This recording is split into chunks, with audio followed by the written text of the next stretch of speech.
안녕하세요. 저는 42살 여자이고 5살 연상의 남편, 그리고 10살짜리 남자아이와 9살 딸아이를 데리고 사는 가정주부입니다. 더불어 3년 전 코로나가 시작되면서 합가해서 사는 중인 시어머니까지 더해서 총 5식구가 한 집에 얽혀 지내고 있는데요.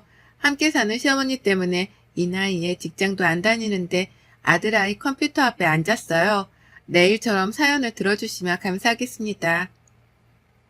코로나로 세상이 떠들썩하던 3년 전 저희 어머니는 경기도에 있는 저희 집으로 합가를 하러 들어오셨어요. 그날이 바로 어제인 것만 같이 생생한데요. 결과적으로 합가를 해서 지금껏 함께 살고 있었죠. 처음 합가를 제안한 건 시어머니셨고요. 평소에도 아이들이 좋다는 걸 이유로 들먹이며 합가를 하고 싶다는 말씀을 자주 하던 어머님이셨습니다. 결혼 초부터 시아버지께서 몸이 불편하셔서 병원을 자주 들락거리셨는데요. 그것 때문인지 혼자 남편 뒤치다거리를 하면서 집에서 지내는 것이 힘들다고 하선을 자주 하시더라고요. 적적하고 외롭다면서 말이죠. 하지만 저희 부부도 애들 둘 키우며 바쁘게 사느라 합가를 한다는 것 자체는 꿈도 꿀 수 없었답니다. 시어머니의 시아버지까지 모신다고 생각을 하니 저희도 분명 부담은 컸었거든요. 물론 합가 자체가 싫은 게 가장 큰 이유이긴 했지만 말이죠. 그러게 3년 전까지 틈만 나면 학과 얘기를 꺼내는 어머님의 말씀을 못 들은 척 하면서 잘 버텨왔었습니다. 애들이 학교에 들어가고 나서부터는 학부모가 된 저까지 덩달아 바빠져서는 더욱 어머님에 대해서 신경을 쓸 겨를이 없었네요. 남편이 대신해서 시아버지 병간호를 하며 시어머니도 간간히 챙겼고 제가 하는 일이라고는 며느리로서 안부 인사 정도를 주기적으로 해드리는 것뿐이었어요. 저에겐 제가 챙길 제 부모님이 계셨으니까요. 그러다 코로나가 터진 후 시아버지가 돌아가시게 되며 상황은 아주 급격하게 달라졌습니다. 코로나 때문에 돌아가신 건 아니었지만 아버님 병세가 악화되어 갑작스레 상을 치르게 되었었죠. 그리고 난 후 시어머니는 혼자는 죽어도 못 산다며 남편을 부여잡고 대성통곡을 하시더라고요. 이렇게 살 바에야 그냥 차라리 죽는 게 낫겠다는 심한 말씀까지 하면서 말입니다. 그 후 남편은 시어머니에 대한 걱정의 정도가 달라진 건지 급하게 시댁을 처분하고 시어머니를 집으로 모셔왔어요. 그렇게까지 한 달이 채 걸리지 않았었죠. 저에게는 정말 황망한 때였답니다. 서른에 결혼해 남편과 오랜 시간을 함께 살아오면서 충분히 존중받고 사는 줄 알았는데 시어머니를 모시고 사는 문제를 한마디 논의조차 하지 않고 멋대로 결정을 했다고 생각하니 화도 치밀어 올랐었죠. 배우자에게서 받은 배신감도 이루 말할 수 없었고요. 하지만 별 수 없었습니다. 남편이 죽고 혼자가 된 시어머니의 마음을 채 헤아리기조차 힘들었는데 코로나가 터진 상황에서 저조차 세상 일이 어지러운데 무작정 어르신을 나가라며 쫓아낼 수도 없는 노릇이었으니까요. 여러 복합적인 상황들 때문에 제가 잠시 침묵을 하는 걸로 결론을 내렸고 그렇게 어머님은 저희와 함께 한 집에서 사는 한 식구가 되었답니다. 그간의 어머님과 함께 살며 겪었던 우여곡절이 너무나도 많아서 이 한글에 담을 순 없지만요. 기가 막힐 정도로 이해하기 힘들었던 적들만 꼽아보자니 제 가슴이 다 철렁하네요. 어머님은 저희 집에 들어오셔서 한동안은 적응을 하는 건지 꽤나 조용하셨습니다. 마치 눈치를 보는 사람처럼 평상시에 좋아라는 손주, 손녀들한테도 말을 아끼셨고 당신 아들이 집에 들어와도 눈인사 정도만 하시는 등 저희가 시어머니 눈치를 보게까지 만드셨답니다. 기분이 괜찮으신 건지 어디 불편해서 저러시는 건지 등등 오만 가지 생각이 들게끔 하셨었죠. 남편도 괜히 제가 집에서 눈치를 먼저 주는 바람에 어머님이 편하게 지내지 못하시는 게 아니냐며 핀잔을 주기 시작했고 그쯤 되니 저도 괜히 잘못을 한 것만 같더라고요. 시어머니가 정말 나 때문에 내 눈치를 본다고 말이 없는 건가 하고 말이죠. 그런 상황이 여러 번 반복이 되고 남편으로부터 의논차는 의심과 오해를 사게 되며 저도 더 신경을 쓰게 되었답니다. 시어머니께 말 한마디라도 더 걸어보고 어머님이 좋아를 하실 만한 간식거리라도 내어드리면서 최대한 집안에서 어머님과 사이좋게 지내보려고 애를 썼어요. 왜 눈치를 보는지는 모르겠지만 처음엔 말씀도 없고 웃음도 없으셨던 어머니께서도 제가 적극적으로 관계 개선을 해보려고 나서기 시작하면서부터는 서서히 말씀도 많아지셨고 그때부터 애들과 웃는 등 평소다운 모습을 보이기 시작하셨답니다. 평소에는 정말 말이 많은 분이셨거든요. 아무튼 그렇게 집안에서 저의 적극적인 보살핌 아닌 보살핌을 받기 시작하신 어머님은 그때부터 달라지기 시작하셨습니다. 이제는 저의 집을 완전히 자신의 집이라고 생각을 하기 시작한 거죠. 그리고는 본성도 드러나더라고요. 처음에 눈치 보며 집안 동태를 살피신 것이었고, 그 후에는 본격적인 집안 어른 행세를 하신 거죠. 위덜은, 아니 가장 나이 많은 노인답게 말입니다. 가장 큰 문제는 아이들을 가르치는 교육 가치관이었어요. 부모인 저랑 남편이 괜찮다는데도 불구하고 시어머니가 애들 교육에 관여를 하려고 드시더라고요. 제가 애들 아침을 꼭 먹이면서 키웠고, 다만 애들이 밥 먹는 걸 굉장히 부담스러워하고, 또 첫째 아이 같은 경우에는 배탈이 자주 나는 편인지라 아침에는 최대한 간소하게 먹였습니다. 코로나로 등교를 못하고 원격 수업을 할 때에도 삶은 계란이나 고기를 얹힌 죽을 내어주면서 아침을 부담스러워하지 않게 하려고 노력했죠. 그런데 어머님은 그걸 가지고서 아침 밥상머리 교육을 잘 못 시키고 있다며 저를 혼내키시더라고요.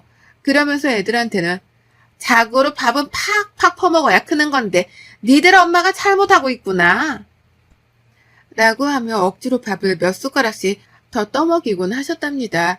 당연히 애들이 먹기를 거부했고 또 싫어했죠. 제대로 된 반찬도 나오지 않았는데 밥부터 퍼먹으라면서 밥그릇에 밥만 주니 어떤 애들이 그걸 좋아라 하며 먹겠냐고요. 하지만 어머님은 그걸 가지고서도 애들이 밥상머리 교육을 못 받아서 안 먹는 거라며 큰 소리를 내셨답니다. 저도 그렇고 애들도 그렇고 기분이 나쁠 수밖에 없는 취급이었죠. 또 다른 문제는 저하고 다른 어머님의 생활 습관이었는데요. 어머님이 글쎄 남의 물건에 손을 참 쉽게 대시더라고요. 꼭 도둑마냥 말입니다. 그간에 다 제 남편이랑 자식들이었기 때문에 누가 제 물건에 손을 대건 말건 상관이 없었습니다. 손을 댄다 하더라도 제 물건을 버리는 것도 아니었고 그냥 딸아이가 호기심에 엄마 화장품에 손을 대는 게 전부였는지라 문제가 될 것이 전혀 없었죠. 오히려 귀여운 아이의 행동이었고요. 그런데 시어머니가 집안에 들어오신 후로는 너무나 많이 신경이 쓰이기 시작했어요. 첫째로 어머님은 제 물건에 손만 대는 게 아니라 멋대로 버리는 행동까지 시전하셨답니다. 며느리는 딸도 아니고 엄연히 남이기에 며느리 물건에 손을 댈 때 허락이라도 받으면 좋으시란만 그런 애이 따위도 전혀 없으시고요. 그렇게 손을 대고 난 후 멋대로 필요 없는 물건일 것이라고 판단하고서는 그걸 그냥 버려버리시더라고요. 그렇게 버려진 제 옷이랑 화장솜, 팩트 쿠션, 그리고 매니큐어가 한 바가지였습니다. 애들이 마냥 어린 갓난아이도 아니고 저도 기분 전환 삼아 손톱에다가 살 색깔이나 투명 색깔의 매니큐어 정도는 생각날 때 한 번씩 바르는 편이었는데요. 그것마저도 어머님은 얘 엄마가 사치이고 주접떠는 짓이라며 버리셨어요. 옷도 며느리가 뭘 입는지 구경을 하고 싶었다며 옷장을 열어보고서는 조금이라도 무늬가 있어 보이는 건 교양없어 보인다는 말씀을 하시며 버리셨고요. 이런 행동을 하필 제가 집에 없을 때마다 골라 해내시는 바람에 저는 제 물건이 쓰레기통에 처박히다 못해 집 밖으로 버려지는 과정을 지켜보지 못했답니다.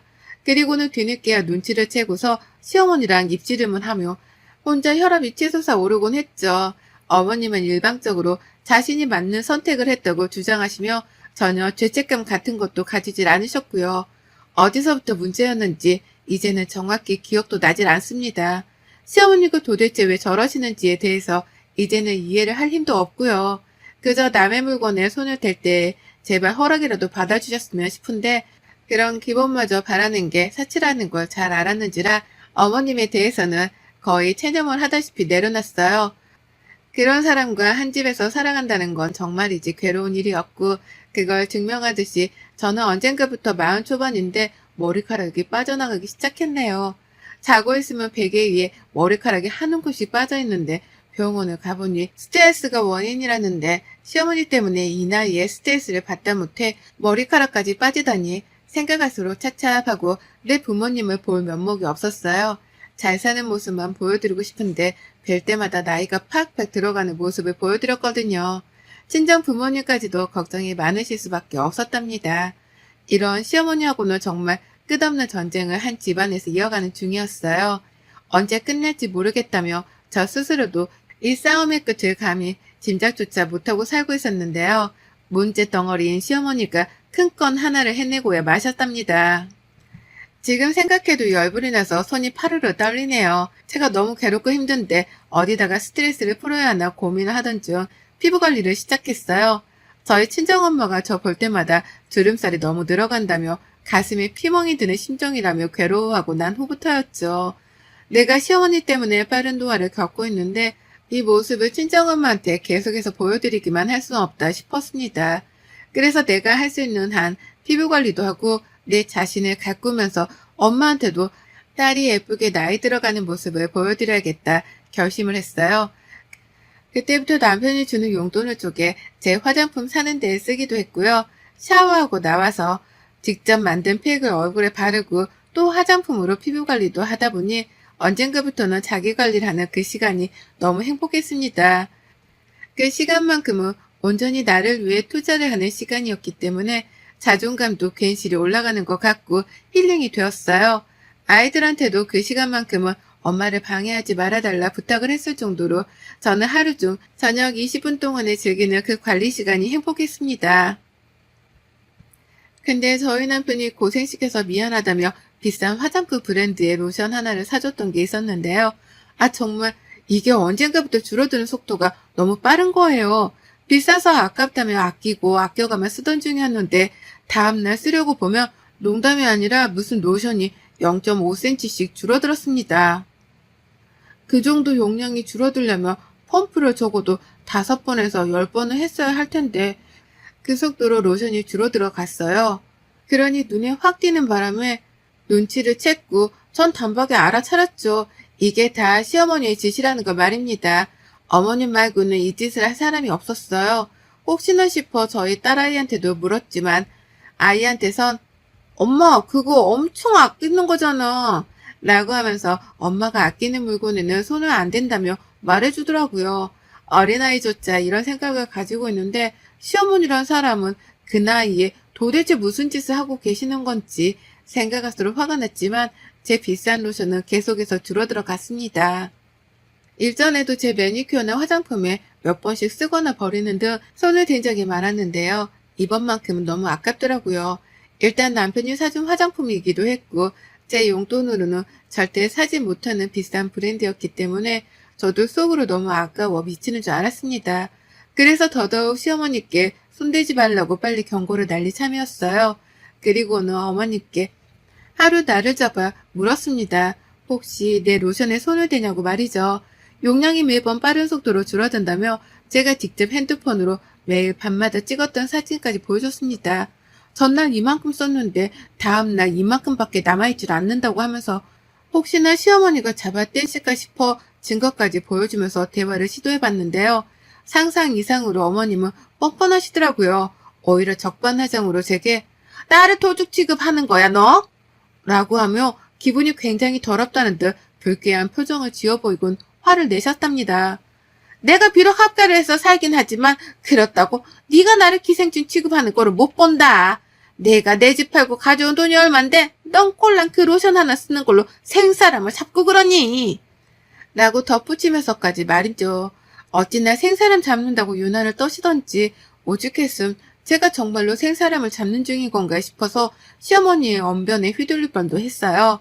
다만 저는 시어머니를 지난 3년 내내 겪어왔었기 때문에 이번에도 분명 어머님이 한 짓이 분명할 것이라고 확신을 했죠.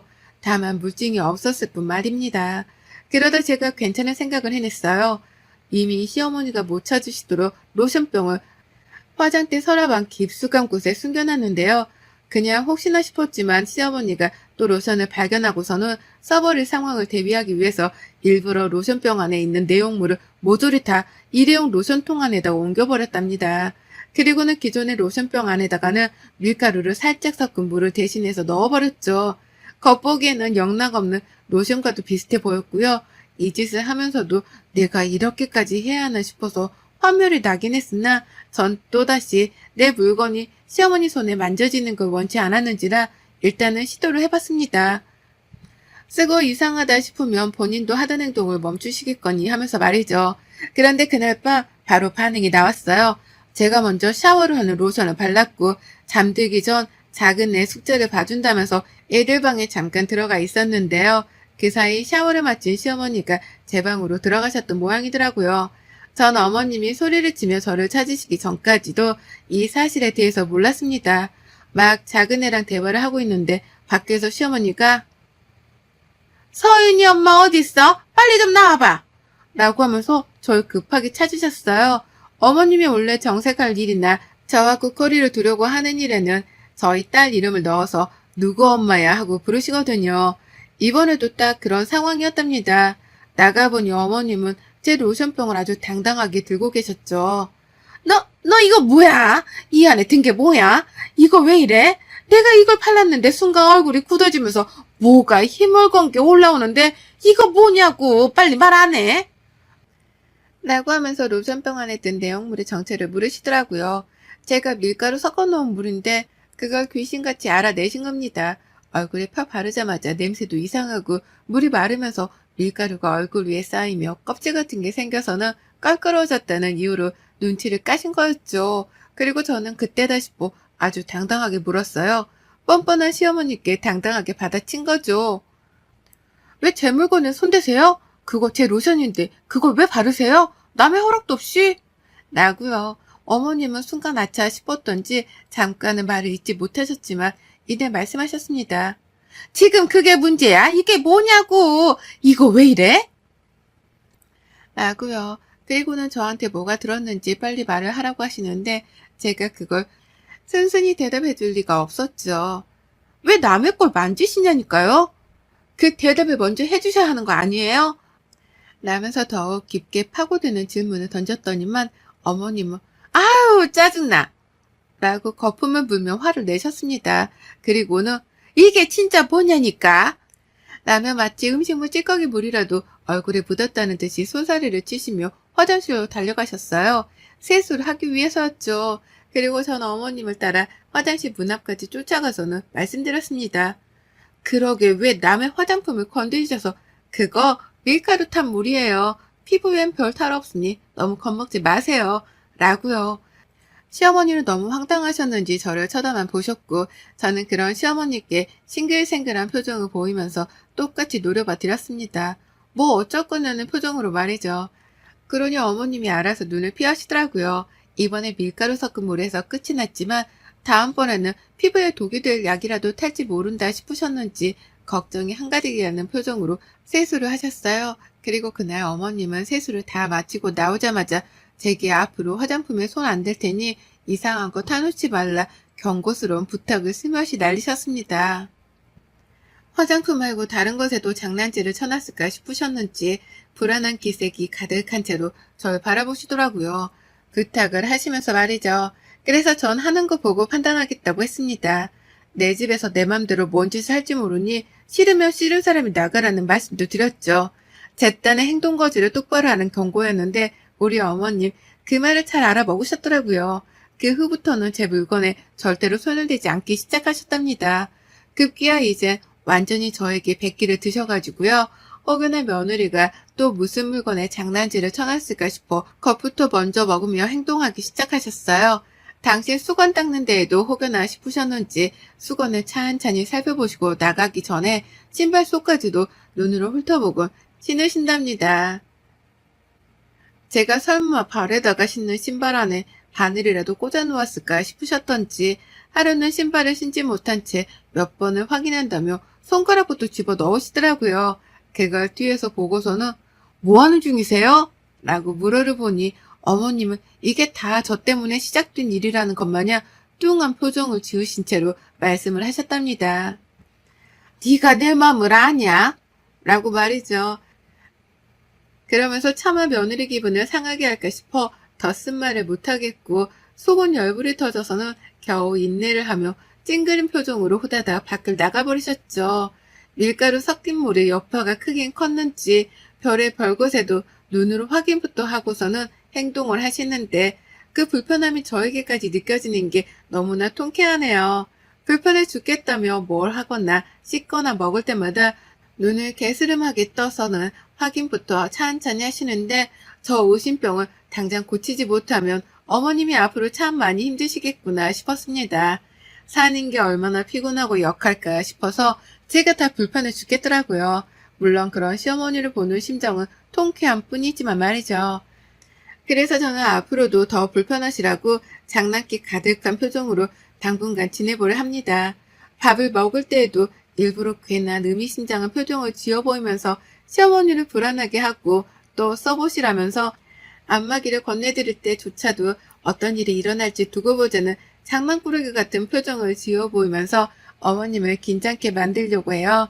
이미 어머님은 제가 별걸 하지 않아도 불안함을 가득 안고 살아가는 게 보이지만 전 거기에다가 불난집에 부채질을 하듯이 지낼 겁니다. 언제 어떻게 터질지 모르는 며느리의 장난에 놀아나기 싫어서 긴장한 시어머니를 지켜보며 통쾌함을 좀 더 오래 만끽할래요. 여러분의 생각은 댓글로 남겨주세요. 오늘도 시청해 주셔서 정말 감사합니다.